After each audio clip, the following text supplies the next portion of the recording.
I am, I guess in a way, my contribution to this conversation may seem a little bit mundane. What I'm going to talk about is sessional instruction here at the university, but I'm hoping that it illuminates the larger picture of universities in a neoconservative or neoliberal business climate and the increasing reliance on contingent labor at universities. I think it is something that we have to be concerned about. One of the keys to doing a successful public talk is knowing your audience, and I have to admit, I already failed because I wasn't sure who my audience would be, whether it was undergraduates, whether it was MA students, whether it was fellow sessional instructors. I'm guessing, and what I went for was it would be a mix of all of those. One of the problems when talking about being a sessional instructor, I teach labor studies. I'm ABD in history, but I primarily teach labor studies. And just an example of the corporatization of SFU, labor studies has no full-time equivalent professors. So if you're thinking of how many FTEs for professorships are in labor studies, the answer is 0. It relies on sessional instruction. And just in comparison, the business department here, business faculty at SFU has 100 FTEs. They have 100 full-time professorships. So you can see the importance that we put on labor studies compared to creating the next business person. So anyway, with my hand signal not working. That might not be. There we go. Oh, there we go. I found the button. Oops. Can you go back?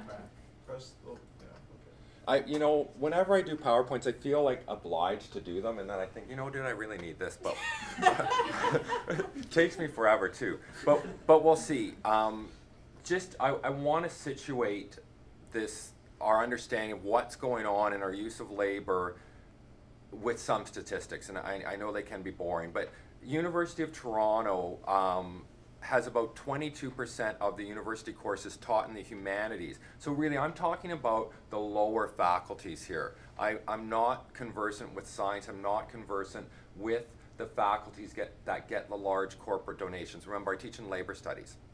So I'm generally talking about the humanities because that's where this process is happening the most, the quickest, and it's the most devastating, I would suggest. So 22% of U of T courses in the humanities, social sciences are taught by sessionals.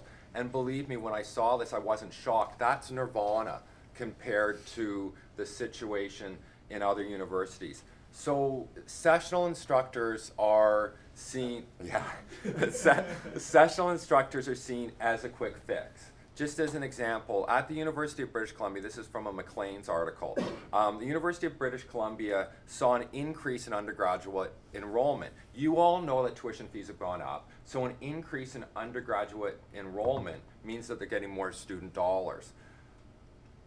It's interesting that they're getting more dollars clearly, but how they use those dollars, I think, is really what I'm talking about. So they're seeking to hold enrollment constant.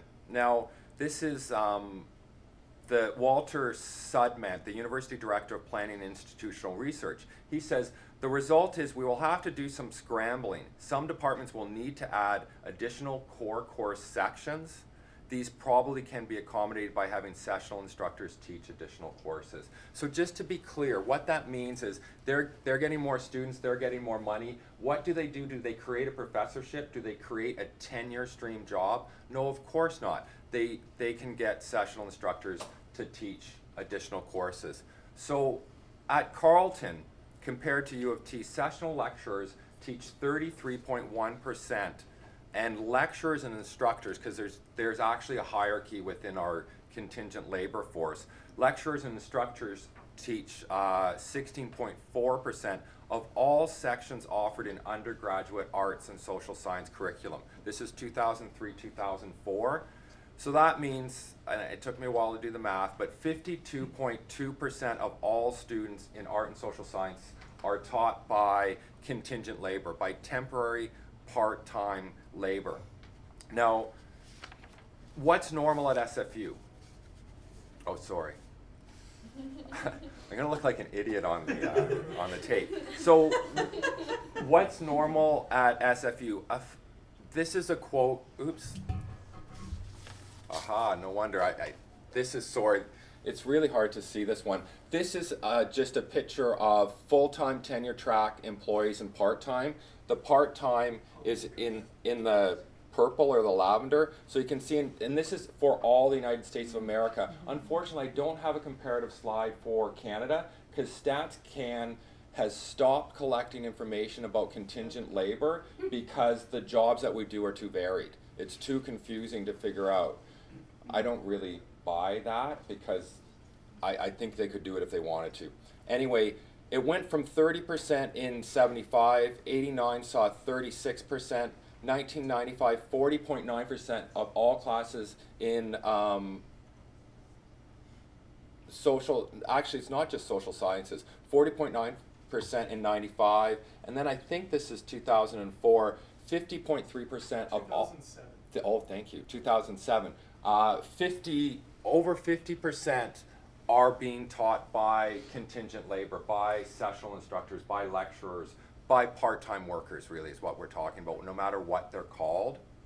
So what's normal at SFU? Now this is taken from the policies concerning faculty. So it's from the Faculty Association. Now just to be clear, the Faculty Association at Simon Fraser University is not unionized, but they act like a union. They do collectively bargain, and really what happened at University of British Columbia was they found that if it walks like a duck and quacks like a duck, it is a duck, and they're actually a union. So in a lot of ways, the Simon Fraser Faculty Association works and operates like a union. And I do want to be clear that one of the things that I think the university could really encourage, and that we as graduate students, as sessional instructors, even as TAs, we can see an us and a them with them being the faculty, and that's not the case, and I know that's not the case. I'm using this as comparative purposes, not to blame faculty for attempting to do what they have to do to secure good working conditions for themselves. So anyway, from SFU policy, a faculty member pursuing a normal career, and the emphasis is mine there, a normal career path should expect to teach 4 regular courses or their equivalent annually. So a normal, I can't get over the fact they call it normal. I'm really apparently quite abnormal. But a faculty member pursuing a normal career path, so this is someone on tenure track, is expected to teach 4 classes in 12 months. So that's 3 semesters. Now, an associate professor at the top of their scale, and I chose an associate professor to, I didn't want to pretend that I'm going to jump from sessional instructor all the way to tenured prophet. It goes associate, then assistant. No, assistant, then associate. Okay, assistant, then associate, and then full-time professor. So this is an example. An associate professor at the top of their scale, and I made a mistake there, underneath an assistant and professor earns $86,273. Now, the trouble with normal is that it always gets worse. For a and I stole that from Bruce Colburn, I realize that. For a sessional to earn the same as an associate professor, they would have to teach 14 classes per year. So I guess I could teach 5, 5, and 4. Now, I recognize a better comparison may be an assistant professor or an associate professor further down the gradation, the scale. So let's say $66,000. I would still have to teach 11 courses to make the equivalent amount of money as a regularly employed instructor. Now, universities and colleges are increasingly using an argument against people like me, and what I mean by that are sessional instructors who dare to complain about the inequity within our employment structure. They use arguments that for decades have been used against service workers who work in coffee shops and at the mall in clothing stores. What they say, what they've said for decades to these employees is, this is part-time work, This is not your career. Young people use these jobs as stepping stones. It's absolutely a common argument. It's been used for decades against unionization in the malls. So someone wants to organize a gap, this is what they're going to hear. And this is what sessional instructors hear when they complain about the conditions of their employment.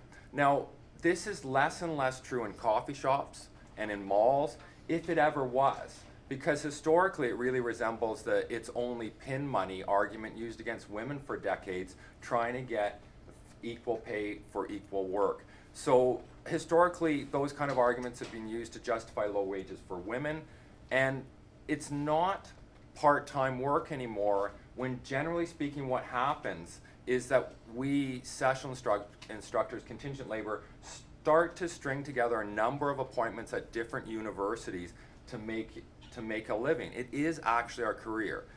And not many PhDs are by definition young anymore. No offense to anyone. I know I'm getting on. Another favorite argument, and I hope I don't offend anyone by this, but someone has already talked about the Catholic Church anyway. Another favorite argument is what I call the Catholic argument. And I don't know if it makes it okay. I am a lapsed Catholic, so maybe it's all right to use this analogy. So picture a priest in the Middle Ages stating that you must trust that things will get better, generally after you're dead, right? You're going to go to heaven and things are going to be okay. And they also discourage people from reading the Bible if they were literate in the first place. The priest is the one that was qualified to interpret the Bible for you. So in our case, it's the collective agreement we shouldn't read, and it's the HR person, or sadly to say, our department chair, who is qualified to do the interpreting. So, oh yay, I don't even have to put up, that's good. Why should we care? Why does this matter to you? And this is why I was unsure about my audience, because I know it's difficult. It can come off as whining. It can come off like, okay, what are you complaining about? You're getting to teach labor studies, you're teaching some upper level courses. This is what you wanted to do. This is what you aspired to be. Now, I think why we should care is no one really aspires to have to string together, and let's say I don't even care about making 86 grand like an associate professor. Let's say I just want to make a living. I need to teach 6 courses to make $36,000 a year before taxes. So maybe I've got 4 kids, I've got a grandkid, so maybe 60 would be good. Okay, now I need to teach 10 courses in the course of a 12-month period. So woe is me, right? Big baby, go work at Starbucks. But universities are pursuing a model that resembles the union busting in other industries. What's going on is we are allowing a 2-tiered workforce to be created.